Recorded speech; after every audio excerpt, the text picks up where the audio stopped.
साथ हाजिर हूं मैं अनुपम। प्रदेश की हर छोटी बड़ी खबरों को लेकर मुख्यमंत्री पुष्कर सिंह धामी के आदेश के बाद ड्रग डिपार्टमेंट का ताबड़तोड़ एक्शन जारी है। देहरादून, रामनगर और रुड़की में ड्रग विभाग ने छापेमारी की है। इस दौरान 370 से ज्यादा सैंपल जांच के लिए भेजे गए हैं। देहरादून में सेलाकुई में कार्रवाई की गई। यहां मेडिकल स्टोर्स के साथ दवा कंपनियों में भी चेकिंग की गई। वहीं रुड़की में मेडिकल स्टोर्स पर छापेमारी की गई और यहां पर दवा के अवैध स्टोरेज पर कार्रवाई की गई है। रुड़की में राजस्थान, मध्य प्रदेश सरकार की मोहर लगी दवा बरामद हुई है। साथ ही भारी मात्रा में एक्सपायर्ड दवा और सिरप बरामद हुए हैं। माल को सीज कर लिया गया है और सैंपल जांच के लिए भेजे गए हैं। किया गया था कि रुड़की में एक ऐसी जगह है जहाँ पर कि स्क्रैप यार्ड की यार्ड में जो है कुछ दवाइयाँ जो वहाँ से जो है बेची जा रही हैं, तो हम अपनी टीम से वहाँ पे गए थे, जहाँ पे स्क्रैप में जो है कुछ दवाइयाँ मिली, जैसे कफ सिरप थे, बच्चों के कफ सिरप थे, कुछ इंजेक्शन थे, कुछ अन्य दवाएं भी वहाँ पर थी, जो कुछ तो एक्सपायर हो चुकी थी, कुछ वैलिड थी। अल्मोड़ा जिले के धौलादेवी ब्लॉक में अचानक 7 लोगों की मौत के बाद स्वास्थ्य विभाग में हड़कंप मच गया है।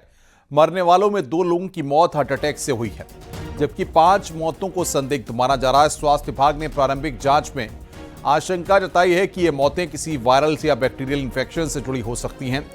संदिग्ध मौतों की जांच के लिए प्रभावित इलाकों से कुल 11 सैंपल लिए गए थे। इनमें से 3 रिपोर्टें आ चुकी हैं, जिनमें टाइफाइड संक्रमण की पुष्टि हुई है। बाकी 8 सैंपलों की रिपोर्ट बुधवार तक आने की उम्मीद है। वहीं 3 गांव को संवेदनशील घोषित कर दिया गया है और 16 मेडिकल टीमें तैनात की गई हैं। टाइफाइड पॉजिटिव बता रहे हैं, विडाल पॉजिटिव, और उसके लिए पानी कहीं न कहीं दूषित होना संभावना है उसके लिए जल संस्थान को भी हमने पत्राचार कर रखा है कि जितने भी पानी के स्रोत हैं, जितने भी पानी के टैंक उनके अंदर में जो आते हैं, उनमें वो पूरा क्लोरीनेशन करें। और जो नेचुरल जल स्रोत हैं, कहीं नौला है, धारा है, क्योंकि उसमें क्लोरीनेशन करना संभव नहीं, उसको पानी को वो लोग उबाल के पिए। स्वच्छ भारत मिशन के तहत टिहरी और उत्तरकाशी जिलों में बड़ा गड़बड़झाला सामने आया है। यहां बिना किसी आदेश के जिला पंचायत राज अधिकारियों ने बिहार के रोहतास जिले के 2 लोगों को गांव में स्लोगन प्लेट लगाने का ठेका दे दिया। जब उनके नाम लेटर वायरल हुए तो मामला सामने आया। नियमों के मुताबिक 10 करोड़ तक के काम प्राथमिकता के आधार पर स्थानीय लोगों को ही देने के निर्देश हैं। फिर बाहर के लोगों को ये काम कैसे दिया गया, इस पर मुख्यमंत्री पुष्कर सिंह धामी ने कड़ा रुख अपनाया है। मुख्यमंत्री ने तत्काल प्रभाव से आदेश रद्द कर मामले में जांच बैठा दी है।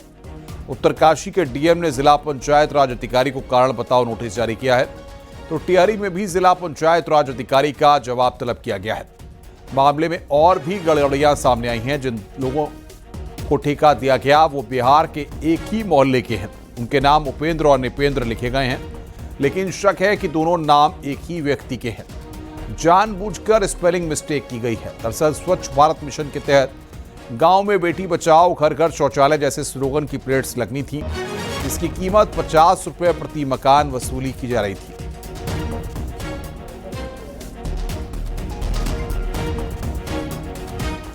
मुख्यमंत्री पुष्कर सिंह धामी ने देवभूमि उत्तराखंड की बदलती डेमोग्राफी चेंज को लेकर एक बार फिर बड़ा बयान दिया है। हल्द्वानी पहुंचे मुख्यमंत्री पुष्कर सिंह धामी ने इसे गंभीर विषय बताया। साथ ही साफ कहा कि उनकी सरकार हर वो कदम उठा रही है जिससे राज्य का मूल स्वरूप बरकरार रहे। उन्होंने कहा कि उनकी सरकार ऐसे अधिकारियों को भी चिन्हित कर रही है जिसने पूर्व की सरकारों में डेमोग्राफी बदलने में अहम भूमिका निभाई।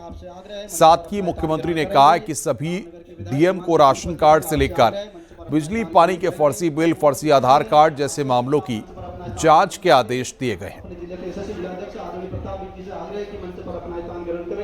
राज्य की डेमोग्राफी है, राज्य के सांस्कृतिक मूल्य हैं, ये किसी भी कीमत पर खराब नहीं होना चाहिए। यहाँ का मूल अस्तित्व बचा रहना चाहिए। उसके लिए डेमोग्राफी को लेकर सभी जिलाधिकारियों को पहले ही निर्देश दिए जा चुके हैं कि इसमें जिन लोगों के भी कालखंड में इस प्रकार की गतिविधियां बढ़ी हैं या जो जिसके पात्र नहीं है, जैसे आधार कार्ड बन जाना, राशन कार्ड बन जाना, बिजली का कनेक्शन मिल जाना, जिसके समय में भी ये हुआ होगा, वो भी सब जिम्मेदार होंगे। और यहाँ की डेमोग्राफी किसी भी कीमत पर खराब नहीं होने दी जाएगी। पहले के समय में काफ़ी डेमोग्राफी का यहाँ पर अंतर हुआ है। काफ़ी चीज़ें इसमें ऐसी हुई हैं जो पहले के समय में ध्यान नहीं दी गई, लेकिन अब ये हमारी प्राथमिकता में है। उत्तराखंड में आंगनबाड़ी वर्कर्स की सैनिटरी पैड का मुद्दा सोशल मीडिया पर उठाना भारी पड़ गया। मुद्दे को कांग्रेस ने लपका तो आंगनबाड़ी कार्यकर्ताओं की नौकरी पर बनाई है। देखिए हमारी रिपोर्ट।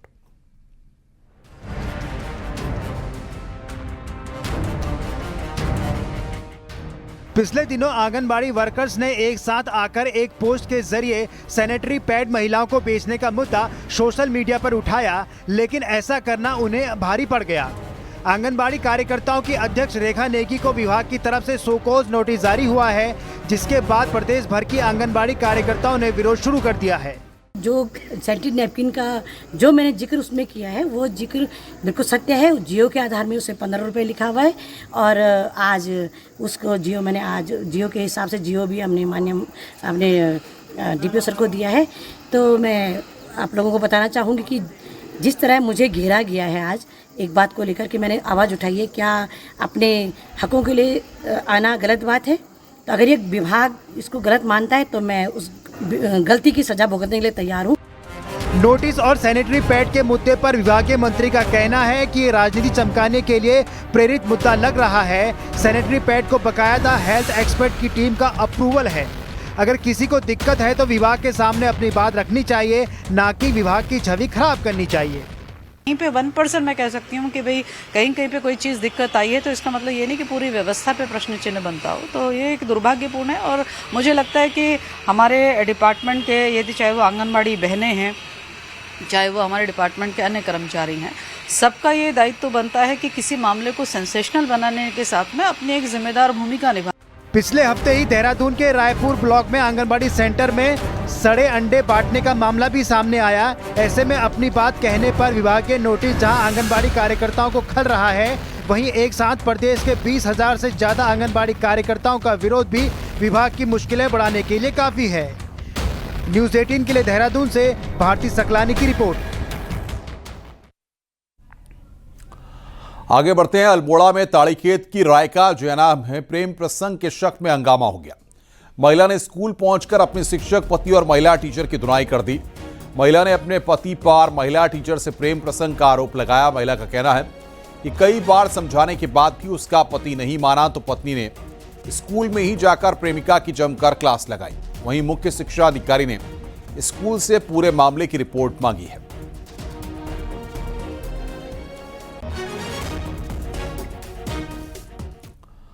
उत्तराखंड में हाथियों की संख्या घटी है। भारतीय वन्यजीव संस्थान की रिपोर्ट के मुताबिक अभी प्रदेश में 1792 हाथी हैं, जबकि 2017 से 2021 के बीच उत्तराखंड में 1839 हाथी थे। रिपोर्ट के मुताबिक कर्नाटक में सबसे ज्यादा 6013 हाथी हैं, जबकि उत्तराखंड पूरे देश में चौथे नंबर पर है।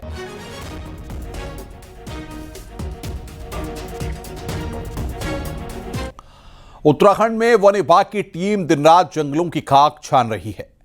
आखिर क्यों वन विभाग की टीम देर रात घने जंगल में पहरा दे रही है, आइए इस रिपोर्ट के जरिए हम आपको दिखाते हैं। पर उतर गई। दिवाली में लोग बेशक लक्ष्मी जी की पूजा करते हैं, लेकिन इन दिनों लक्ष्मी जी के वाहन उल्लू पर शामत आई हुई है।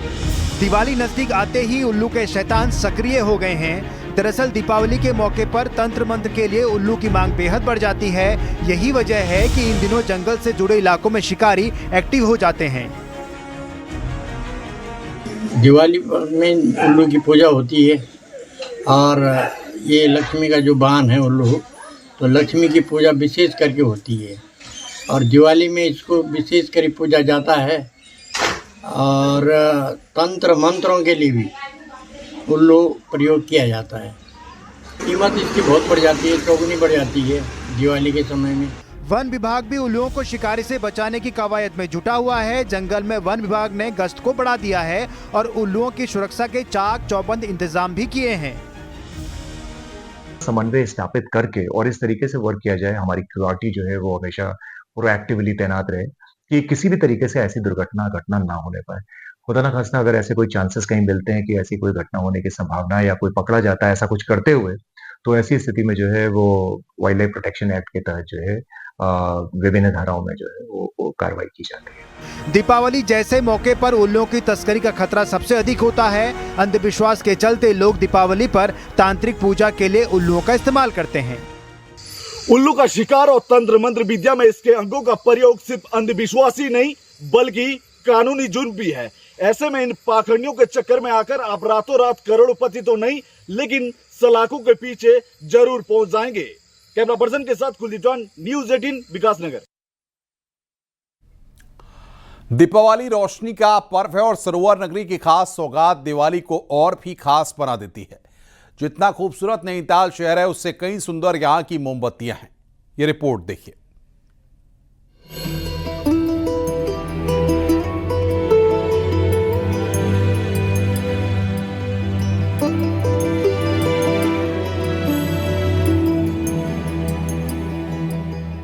सरोवर नगरी नैनीताल सिर्फ अपनी प्राकृतिक सुंदरता और झीलों के लिए ही नहीं बल्कि अपनी पारंपरिक कैंडल मेकिंग कला के लिए भी प्रसिद्ध है।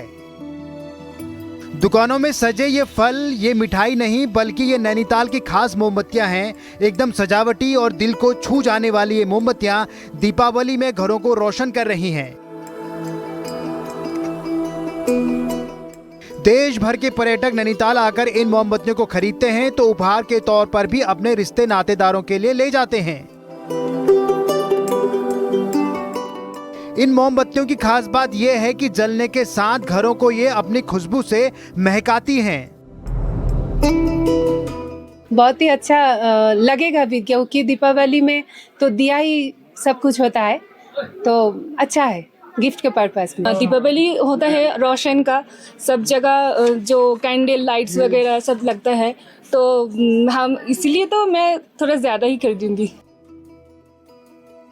दरअसल 1970 में नैनीताल में मोमबत्तियों का कारोबार शुरू हुआ, जिसके बाद जर्मनी से मशीन मंगाकर सजावटी कैंडल बनाना शुरू हुई। पर्यटकों को ध्यान में रखते हुए इनकी खूबसूरती निखर कर सामने आई तो मिठाई, फल, टी लाइट, फ्लावर के साथ अरोमा कैंडल, फ्लोटिंग मोमबत्तियां यहाँ की पहचान बन गई हैं। अब तो पहाड़ की संस्कृति की झलक भी इन मोमबत्तियों में सैलानियों को दिख रही है। कारोबारियों ने उपहार के तौर पर मिठाई और पहाड़ की सौगात ऐपण वाली मोमबत्तियों को भी बाजार में उतारा है। दीपावली की स्पेशल कैंडल्स बनती हैं, पैकेट्स बनते हैं और जो रोज के जलने वाले अच्छे 4-4, 5-5 घंटे कैंडल्स वो जलती हैं, हमारी बनती हैं। फ्लोटिंग हमारी हर साल बनती है। देखिए ये फ्लोटिंग के डिजाइन्स हैं, फ्लोटिंग बनती है। दिवाली के पैकेट्स बनते हैं। कुछ ये नैनीताल के ऊपर ही हमने बनाई हैं कैंडल्स, छोटी बड़ी हर। इसकी डिमांड काफ़ी अच्छी रही, पूरे साल भर अच्छी डिमांड रही। बहरहाल मिलावटी मिठाई आपको नुकसान दे सकती है, लेकिन मिठाई और फल वाली ये कैंडल आपके घरों को रोशन करती हैं।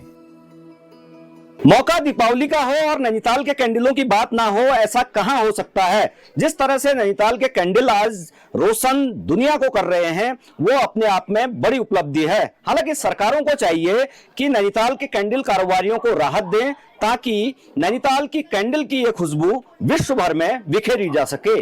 वीरेंद्र बिष्ट, न्यूज़ 18 नैनीताल। और आइए अब देखते हैं पहाड़ की 10 बड़ी खबरें। पहाड़ टॉप 10। उत्तरकाशी के मोरी ब्लॉक में 3.6 तीव्रता का भूकंप महसूस किया गया। भूकंप का केंद्र धरती से 5 किलोमीटर नीचे रहा।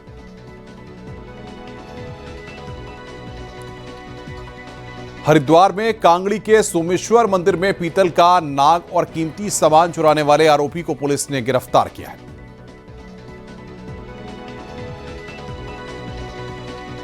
रुड़की में पुलिस ने 2 झपटमारों को गिरफ्तार किया, जिनके पास से 2 तमंचे, कारतूस और 11 मोबाइल बरामद किए गए हैं।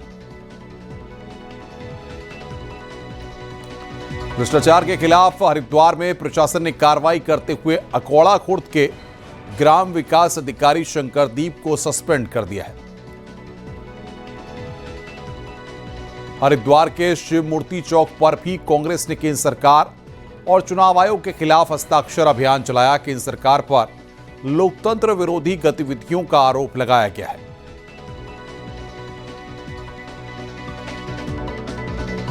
अल्मोड़ा में भारतीय जनता पार्टी ने आत्मनिर्भर भारत संकल्प सम्मेलन का आयोजन किया, जिसमें कार्यकर्ताओं को स्वदेशी अपनाने समेत केंद्र और राज्य सरकार की योजनाओं को जनता के बीच ले जाने के लिए कहा गया है।